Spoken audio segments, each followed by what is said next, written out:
bueno, y las cosas fueron mutando porque finalmente el presidente llegó al Congreso, como lo había establecido, para presentar un proyecto de ley que declaraba en emergencia al Ministerio Público. Después salió un Twitter de Keiko Fujimori apoyando esta propuesta de alguna manera. Eso dejaba absolutamente sin piso a Pedro Chávarri. Luego vivimos una conferencia de prensa de la bancada aprista, el otro defensor de Pedro Chávarri en el Congreso, que decía la situación del fiscal de la Nación es insostenible. Ya se quedó desnudo, sin coraza, y lo que hizo es tener que dar marcha atrás y dejó sin efecto lo que había causado todo el problema, que era finalmente esta resolución donde cesaba del cargo a los dos fiscales mencionados que ven el caso Lavajato. ¿Eso ha solucionado el problema para el fiscal Chávarri? De seguro que no, parece que su suerte ya está echada. Hoy por la tarde, dos de los cuatro fiscales supremos, son 5 en total contando a Chávarri, pedían su renuncia inmediata al cargo. Mañana va a haber la junta de fiscales y ahí se verá, de seguro. Ya los 4 fiscales supremos restantes van a pedir que el fiscal Chávarri deje el cargo de fiscal de la Nación. ¿Eso es imperativo? No se podrá hacer público, pero finalmente la decisión está en Chávarri. Para mañana se ha pactado en la tarde una concentración que parece va a ser multitudinaria en contra de nuestro fiscal de la Nación todavía. Así que en las próximas horas podría de seguro darse alguna reflexión respecto a ello y finalmente Chávarri irse por la buena, porque si no, lo más probable es que la cosa siga como una bola de nieve que va a terminar cayendo sobre él. Les contábamos lo de Martín Vizcarra, el presidente de la República, llegó al Parlamento y presentó, como lo había establecido, el proyecto de ley que pretende modificar la ley orgánica del Ministerio Público, declarándolo en emergencia. Según sus propias palabras, Vizcarra lo que dijo es que este año tiene que ser el de la lucha contra la corrupción. Y es imperativo que esta empiece. Vizcarra estuvo acompañado, usted lo ve allí, por la vicepresidenta Mercedes Arauz, que lo recibió como parlamentaria también y miembro de la bancada oficialista en la puerta del Congreso, y luego lo acompañó de regreso caminando a Palacio de Gobierno.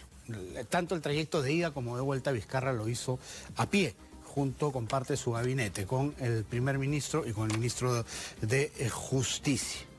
Saludo la decisión del fiscal Chávarri, dijo, de reponer en sus cargos a los fiscales Rafael Bell y Domingo Pérez, ya que era una decisión muy cuestionada. Justo cuando él estaba en camino de ida es que se hace público este comunicado del Ministerio Público donde dejaba sin efecto la decisión tomada el 31 de diciembre. Vamos a escuchar al presidente de la República. Camino de Palacio de Gobierno al Congreso me han dado esa noticia. Si fuera el caso, qué bien, que se rectifique una decisión que ha sido muy cuestionada. Entonces, no sé los detalles del alcance de esa decisión y seguramente ahora que regrese ya el proyecto de ley está presentado, ya ingresó al Congreso de la República. Yo he estado hoy en la mañana desde las 11 atendiendo una invitación del Poder Judicial, donde el día de hoy ha asumido el Poder Judicial el doctor José Luis Lecaro. Y él en su discurso también ha manifestado el problema que existe al tener un ministerio público que no tiene calidad adecuada para poder trabajar conjuntamente. Entonces no es solamente la posición del Ejecutivo, no es solamente la posición del Poder Judicial. Hay entendidos, hemos escuchado incluso a las nuevas autoridades que el día de ayer han asumido sus cargos en todo el Perú, alcaldes, gobernadores regionales que también han hecho sus cuestionamientos y luego también la ciudadanía en su conjunto. Por eso yo creo que son este tipo de decisiones donde existe consenso de todos, fuerzas políticas, instituciones, ciudadanía, Entonces, corrijamos, porque como yo he escuchado a la gente cuando venía para aquí, caminando desde Palacio de Gobierno, la gente gritaba 2019 sin corrupción, espontáneamente, y eso es lo que queremos. Sé que como Ejecutivo que erradicarla es muy difícil, pero tenemos que trabajar día a día para disminuirla con acciones concretas. Claro, entonces, ¿para qué sentido tiene que dejar el cargo? Miren, los detalles, yo le...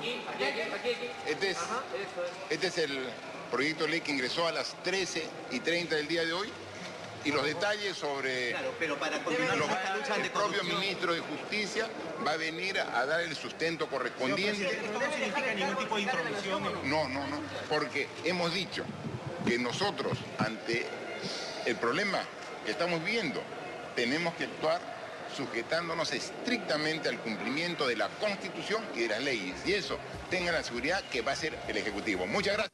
Está lo declarado cuando presentó ya este proyecto en el Congreso por el presidente de la República. Estamos con Juan Cheput, él es nuestro primer invitado de la noche para analizar todo lo que ha pasado el día de hoy.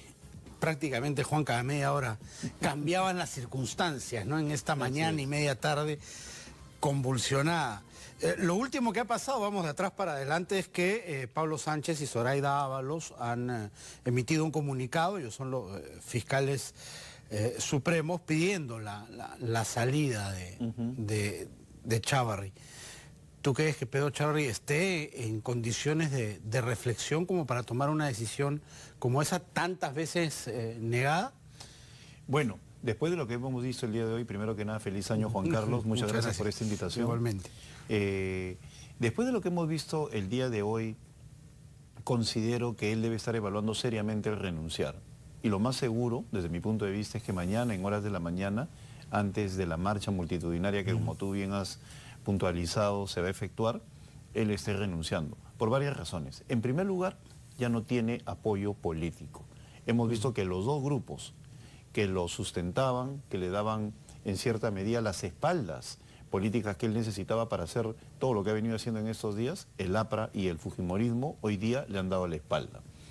Cuando en la subcomisión de acusaciones constitucionales planteamos que el señor Chávarri debería salir porque se había perdido la confianza, los congresistas que lo blindaban eran los congresistas del APRA y del Fujimorismo, específicamente Javier Velázquez, que es el delegado del APRA en esa comisión, y todos los congresistas del Fujimorismo.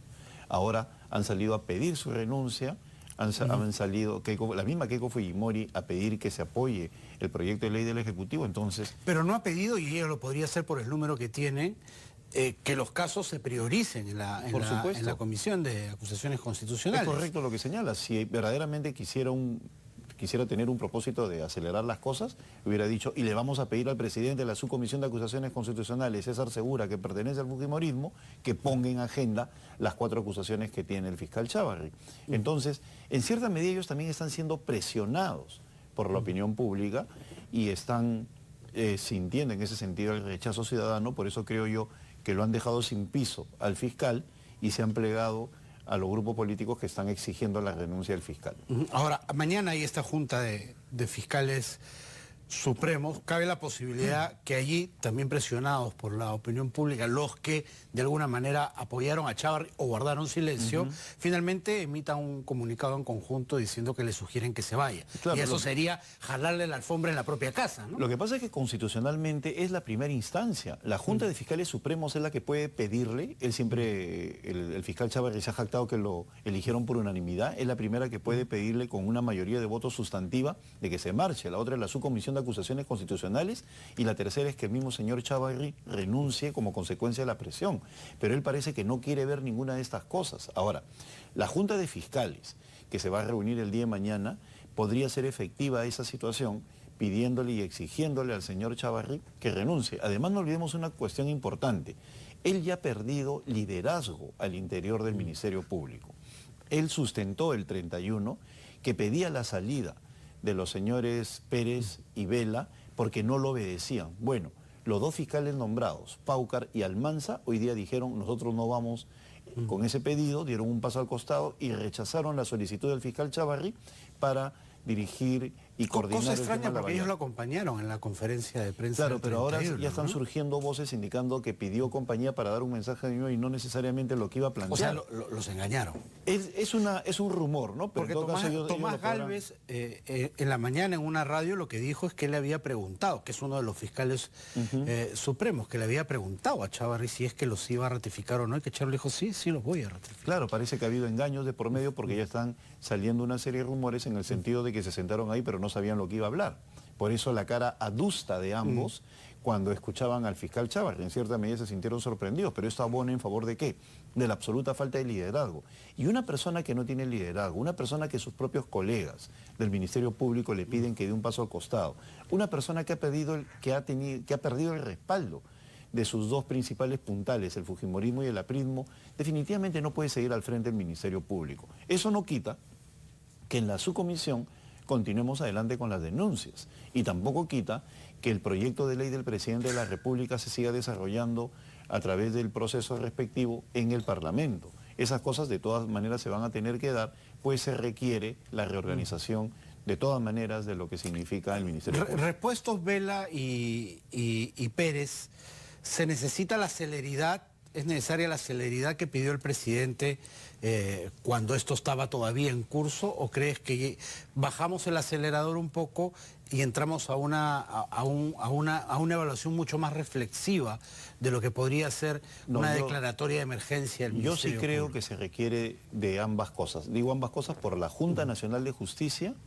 y también por la reorganización del Ministerio Público, por una sencilla razón, Juan Carlos. En esos momentos no hay Consejo Nacional de la Magistratura. ¿Y cuál es la función principal del Consejo Nacional de la Magistratura? Ratificar, nombrar y sacar a los fiscales y jueces que no estén a la altura de las exigencias que se plantean. En estos momentos eso no se puede hacer. Entonces, por un lado, se requiere acelerar el tema de la Junta Nacional de Justicia, que está ya en la Comisión de Constitución, y por otro lado, la reorganización del Ministerio Público, porque vemos cómo en estos momentos se ha elegido un fiscal que no estaba calificado. O sea, hay que ver los procesos de selección de quién está al frente del Ministerio Público. No olvidemos que el Ministerio Público es el que acusa. Y esa es otra de las denuncias que hay sobre Chávarri, ¿no? Que parece que pagando favores se habría elevado su calificación para que pasara la valla, supuesto, ¿no? es De una- ratificación. Esa es otra de las denuncias que están pendientes. Cuando yo tuve la oportunidad de sustentar la denuncia constitucional presentada por Marco Arana, y yo señalé que era culpable y que tenía que ser desaforado y que tenía que ser suspendido del ejercicio de la función pública por 10 años, dije que no tanto había un tema delictivo, sino de pérdida de confianza. Y por lo tanto él no podía continuar al frente del cargo.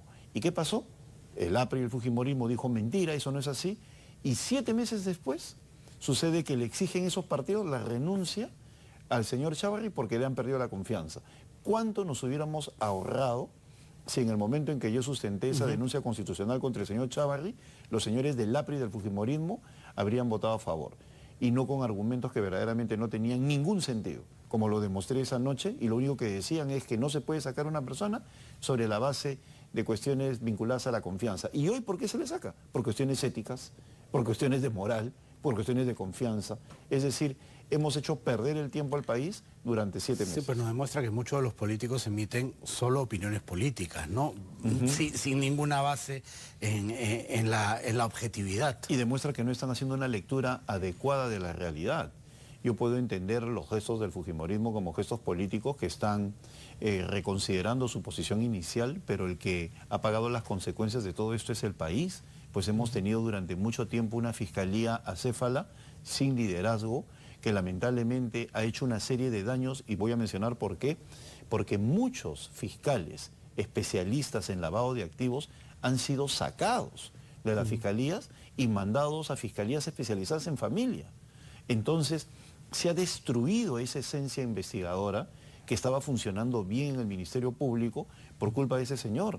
Entonces, hay elementos para continuar con la investigación, ya que el presidente ha señalado correctamente que este año, el 2019, tiene que ser el de la lucha contra la corrupción. Y yo espero que el principal efecto de esto sea que no se caiga el acuerdo con Odebrecht, que ya en cierta medida se había suspendido en el Brasil como consecuencia de las declaraciones del fiscal del día 31. Claro, que amenazó con hacerlo público, ¿no? Cuando la ley manda que sea privado por una serie de Y por eso merece una consideraciones, acusación constitucional, Juan Carlos. ¿Sabes por qué? Porque Y no cometer un ilícito. Así es, mira, cada fiscal es dueño de su caso, entre comillas, y nadie puede Claro, eso es entrometerse. difícil entenderlo para la ciudadanía, porque suena que al jefe, al que tú le haces caso en las órdenes que te da, y no, los fiscales son independientes. Claro, además, el delito es inmiscuirte en sus decisiones. Mira, ni el fiscal Peláez, habiendo sido él muy vinculado al partido aprista, ni el fiscal Pablo Sánchez, siendo una persona que algunos ligan, ¿no?, con un sector de la izquierda, ninguno de los dos se entrometía en los casos de los fiscales a su cargo. Lo que hacían ambos era decir, bueno, nosotros apoyamos a los fiscales, protegemos su autonomía y no nos vamos a meter. ¿Qué es lo que dice el señor Chávarri? En primer lugar, que el acuerdo tiene que hacerse público, cuando le corresponde al fiscal, ¿no? O sea, se entromete. Y en segundo lugar, les da órdenes, que prácticamente es una carta de sumisión a los dos, creo que por eso han dado un paso al costado. Entonces ahí él ya está cometiendo una infracción constitucional, ¿no? ¿Qué pasó con el Chávarri que unificó los casos, que era lo que se pedía para que técnicamente corrieran más rápido? ¿Eso lo hizo solo para tratar de legitimarse en un cargo del cual ya era cuestionado incluso antes de juramentar? ¿O crees que hubo una intención y después hipotecó su futuro en la Fiscalía a otros intereses? Yo creo que la unificación de los casos tenía como objetivo político vender la idea de que no se estaba tratando a todos con la misma vara. Porque no olvidemos que eso vino acompañado de inmediato de una crítica que así como se ataca a García y a Keiko, se tiene que atacar a Susana Villarán, a Pedro Pablo Kuczynski, etcétera, etcétera. Y en eso creo que todos tenemos la razón. Es cierto que los fiscales no están actuando, o deberían actuar, con una mayor objetividad en lo que se refiere a todos los casos que están en estos momentos en el tema de Lavallato. Porque cuando los fujimoristas se quejan, y Susana Villarán, ¿qué es lo que está pasando con ella y su entorno? Ni siquiera hay solicitudes de restricción, etcétera, etcétera, pues tienen la razón. Si nosotros observamos el entorno de Susana Villarán, en el cual hay personas que inclusive han transferido sus propiedades, entonces ¿dónde está la celeridad del Ministerio Público en esos casos? Yo creo que también esto debe constituir una llamada de atención al fiscal Vela y al fiscal Pérez, que están haciendo un buen trabajo, pero podrían hacerlo mejor. ¿Cómo? Acelerando los procesos contra Alejandro Toledo, contra Susana Villarán y todos los involucrados, para que la ciudadanía no piense que esto es una cuestión solo contra Keiko y la Alan pregunta García. que cae de madurez, ¿y eso por qué lo hacen? ¿Por qué trabajan mejor Ellos en dicen, unos que hay, casos una, que en otros? Es un ellos dicen sesgo que hay por- una secuencia, que hay información de por medio. En todo caso, en pocos días, el 11 que se firmaba el acuerdo, y se presume que 2 semanas después se va a tener acceso a una gran cantidad de evidencia. Es decir, los ordenadores de la sección especializada en operaciones estructuradas de Lavallato iba a brindar toda su información. Claro, que Iban a además ver tenía un sistema de de encriptación. encriptamiento, ¿no? si vas a ver nombres, cuentas, depósitos, intermediarios, etcétera, etcétera. De lo que se calcula, cerca de 150 políticos, todos que en ese momento, y eso hay que diferenciarlo según lo que se lee en los portales, porque esta es información que viene de Brasil, se va a hacer énfasis en aquellos que eran funcionarios públicos o de las campañas electorales, ¿no? Para que de esa manera pueda fluir la información más rápidamente. Claro, Yo y creo- además estaba el viaje a Brasil, ¿no? Donde iban a declararlos. Claro, y se va a hablar de la línea del metro número 2, la línea del metro número 1, en la cual están involucrados muchos señores del partido aprista. Bueno, esperemos que este cambalache finalmente no retrase eso, ¿no? Lo que sucede es que también hay que entender que en todos los partidos también hay gente honesta y también hay gente correcta, pero se tiene que determinar quiénes son los que de una u otra forma, siendo funcionarios públicos, han cometido algún tipo de ilícito, y eso es lo que puede generar algún rechazo de parte de las agrupaciones. Pero acá yo creo que la opinión pública es clarísima en el sentido de que está pidiendo que se llegue al fondo del asunto y a todos nos corresponde colaborar. Visto así, la pedida de renuncia tanto del Partido Aprista como del Fujimorismo me parece un buen paso hacia adelante. Tardío, pero un paso oportuno, ya que ahora sí ya no tiene una protección política el señor Chávarri y yo creo que no le queda otra cosa que la renuncia. Bueno, sí, pues, pero es diferente cuando actúas por convicción y cuando estás entre la espada y la pared, ¿no? Es cierto, es cierto. Hay una No- no valoración puedo- distinta de tu decisión. No, claro, hay gente que ha sido coherente a lo largo de todo este tiempo y hay gente que está actuando como consecuencia de la presión. Y es que eso también es un mensaje para los partidos políticos, por eso es que se pierde credibilidad. No olvidemos, y eso lo lamento porque yo tengo también amigos en el Partido Aprista, hace tan solo unos días, menos de un mes, un poco más de un mes, se decía que cuando el presidente Vizcarra quería intervenir el Ministerio Público, salieron los apristas, los colegas del partido aprista, a decir que se venía un golpe de Estado, ¿no? Entonces, cuando se quería evitar esta situación, la de intervenir en el ministerio para que de esa manera se pueda mejorar todo lo que corresponde al proceso de toma de decisiones y del accionar del Ministerio Público. ¿Qué fue lo que se argumentó de parte del fujimorismo y del aprismo? Se viene un golpe de Estado. A tal punto que la gente bromeaba, ¿no? No veo tanques en las calles ni cosas por el estilo. Decía, van a tomar por asalto, con esas palabras, el Ministerio Público. Entonces, hace tan solo 45 días decían eso y ahora piden la renuncia de Chávarri. Eso que demuestra de que en esas agrupaciones hay desconcierto y no tienen una lectura adecuada de lo que viene aconteciendo en la sociedad, ¿no? Y que hablas de lecturas adecuadas, ¿qué le pasó a Chávarri en las últimas horas del año pasado? ¿Hizo un mal cálculo? ¿Creyó que el blindaje que tenía lo iba a proteger de la decisión que estaba tomando? ¿O tú crees que lo empujaron a...? Yo no tengo ninguna duda de que lo han utilizado. Le han ofrecido un apoyo político que luego se lo han quitado. No tengo tampoco ninguna duda, y esto lo hablo como persona que hace política desde hace muchos años, que si él sale a las 7:30 de la noche del día 31 de diciembre a dar ese mensaje a la nación, es porque sin ninguna duda ha habido políticos que le han ofrecido apoyo a ese mensaje. ¿Y cuál era el objetivo? Que tampoco debe quedar duda en la opinión pública. El objetivo era tumbarse el acuerdo con Odebrecht, porque los fiscales iban a viajar este fin de semana, en 2 o 3 días, para concretar el acuerdo el 11 de enero, e iban a traer una gran cantidad de información, entonces tenía que hacerse sí o sí. Hoy en día no solamente queda el señor Chávarri completamente descalificado, sino que también quedan desenmascarados sus aliados políticos y por otro lado va el acuerdo, ¿no? Entonces ha habido una sumatoria de torpezas que lo han llevado a tomar esa decisión. Irá la declaración, porque yo como abogado de los altos funcionarios de Odebrecht que iban a hablar, le diría, así como están las cosas, mejor reprogramemos, ¿no? Para ver qué es lo que pasa. Podría haberse caído esa importante declaración. Juan Carlos, se iba a caer, porque lo inmediato, yo hoy día he dado declaraciones para la prensa extranjera. O sea, la preocupación era total. No olvidemos que Odebrecht es un tema que afecta a varios países en el continente. Entonces, los abogados de Odebrecht iban a decir lo que tú acabas de señalar. Oye, un momentito, no sabemos qué características tienen estos señores, qué van a pedir. Y sobre todo, ese anuncio del doctor Chávarri de hacer público el acuerdo ya lo mataba sin haber nacido, porque se iba a poner en juego la identidad de los testigos protegidos.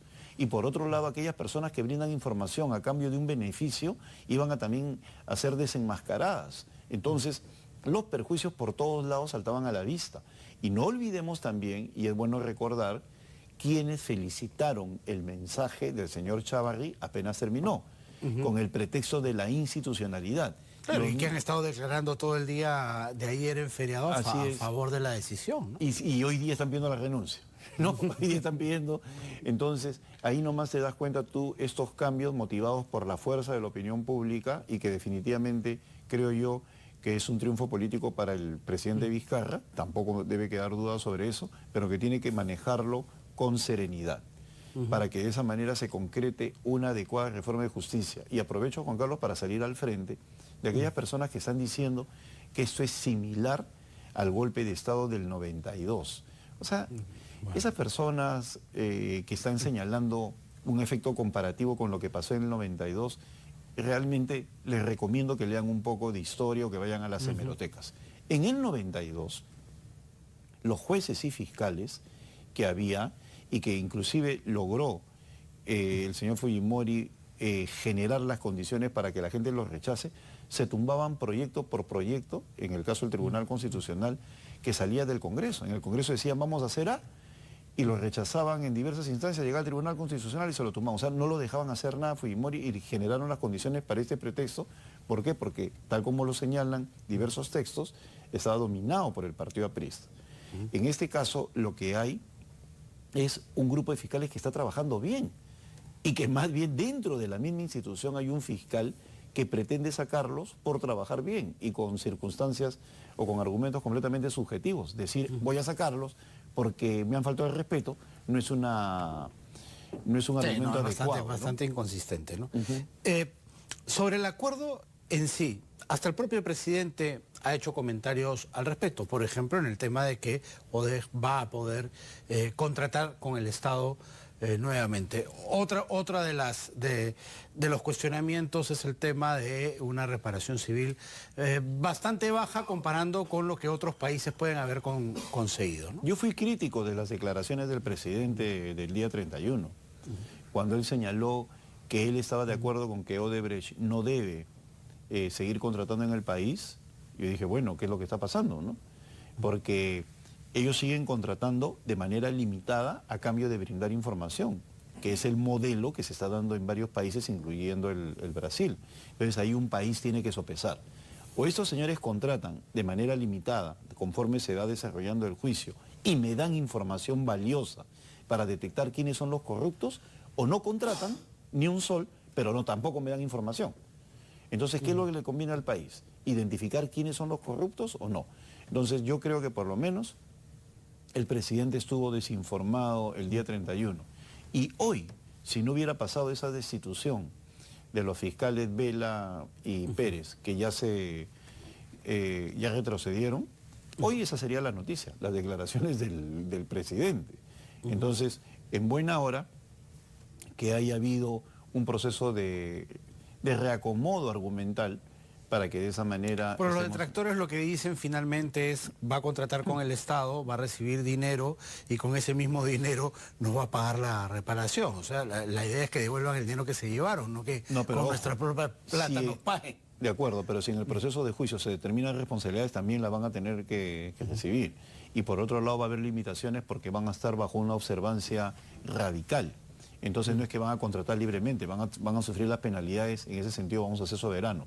Pero ¿dónde viene la diferenciación en el caso de los juzgamientos a sus principales representantes? Que es lo mismo que se ha hecho en el Brasil.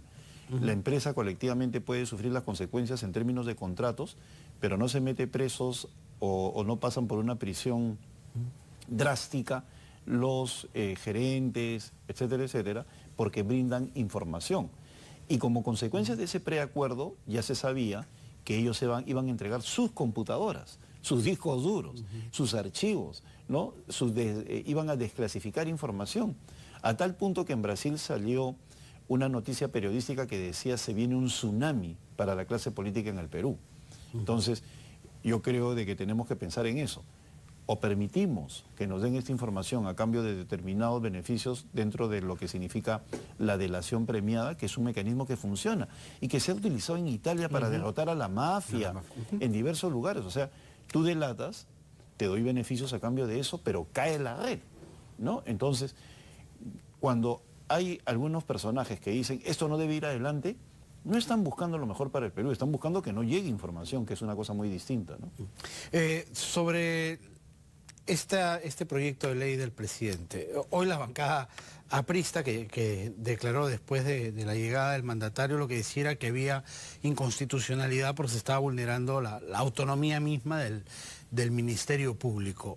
¿Hay ese peligro de que por esta vehemencia, por ordenar las cosas, se vaya más allá del marco constitucional? Mira, yo le he leído de punta a punta, lo he estudiado, no en ese sentido, soy miembro de la Subcomisión de Acusaciones Constitucionales y el presidente tiene dentro de sus prerrogativas que se declare en emergencia un organismo autónomo, en este caso constitucionalmente autónomo, si es que las circunstancias así lo ameritan. El presidente está amparado en el artículo 107 de la Constitución y de ninguna manera es una figura inconstitucional. Mira, el hecho de que uno tenga una autonomía constitucional no significa que se convierta en un feudo en el cual nadie puede hacer nada. Imagínate un BCR corrupto. Nunca se hubiera reorganizado pues, cuando en la época del primer gobierno del Partido Aprista que terminaron presos sus directores. O imagínate una Contraloría corrupta, ¿no? Entonces, los organismos autónomos también pueden entrar en un proceso de reorganización si las circunstancias así lo ameritan. Y el presidente está en todo su derecho y desde ese punto de vista no hay ningún problema en la forma como él ha planteado ese proyecto de ley. Perfecto, Juan. Muchísimas gracias por habernos acompañado esta noche. Muchísimas gracias. Fue el congresista Juan Cheput que ha estado con nosotros. Vamos a ir a una pausa. ¿Y qué vamos a tener después de volver de los comerciales? Va a estar con nosotros el ex primer ministro Juan Jiménez.